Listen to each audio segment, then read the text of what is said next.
beaucoup d'habitants, lorsque la route a été faite, beaucoup d'habitants ont venu s'établir. Et lorsqu'il y a eu un certain nombre d'habitants, ils ont demandé la formation d'une paroisse.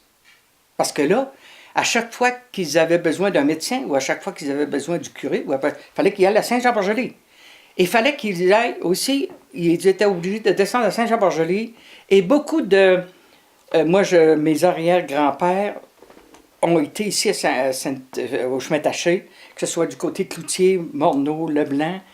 Ils venaient de Saint-Jean ou de Saint-Aubert ou de Lillette et ils se souvenaient qu'ils transportaient sur leur dos la farine, la melasse, l'or salé, parce que, au début, avant que la route se finalise, parce qu'il était là avant 1869.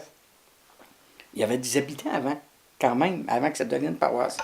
Lorsqu'il a été question de paroisse, l'évêque a accepté qu'une paroisse se forme et qui porte le nom de Sainte-Perpétue. C'est Monseigneur Baillargeon qui était le curé de Québec. Et le gouvernement, lui, parce que l'Église, à ce moment-là, c'était eux autres qui faisaient beaucoup la promotion de la colonisation. En réalité, ce n'était pas le gouvernement. Puis je vais t'ajouter pourquoi. Alors, c'était les prêtres qui participaient beaucoup à la colonisation.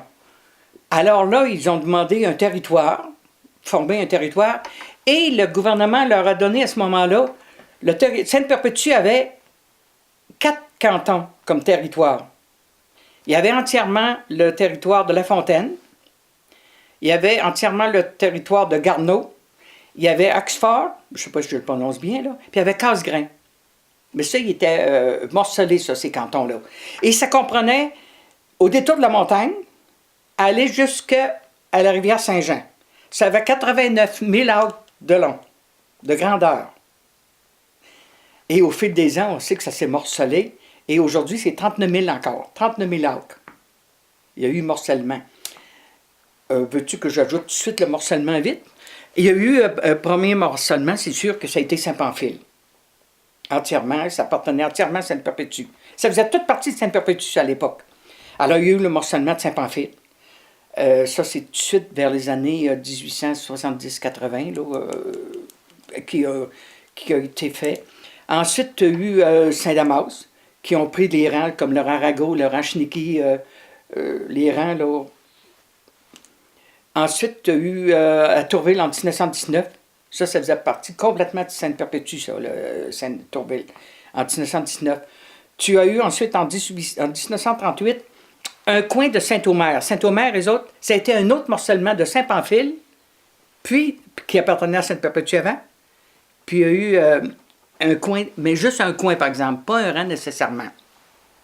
Et Saint-Omer, c'était la moitié de rangs de Saint-Pamphile qui sont en allés à Saint-Omer. Sainte-Félicité, ça appartenait complètement à Sainte-Perpétue. Tu as la moitié du chemin Taché, qui est à Sainte-Perpétue, l'autre moitié est à Sainte-Félicité. À peu près 6 000, 7 000, là, au milieu. Quand il y a, tu vois, même, il y a un rang, là, qui c'est la limite de Sainte-Perpétue, puis de Sainte-Félicité. Alors, Saint-Omer, bon, ça, c'est correct. Alors là, on est tombé à 39 000 acres. Un peu, quasiment le tiers. Alors, on peut dire qu'à ce moment-là, Sainte-Perpétue a été très généreux pour permettre aux autres d'avoir une paroisse.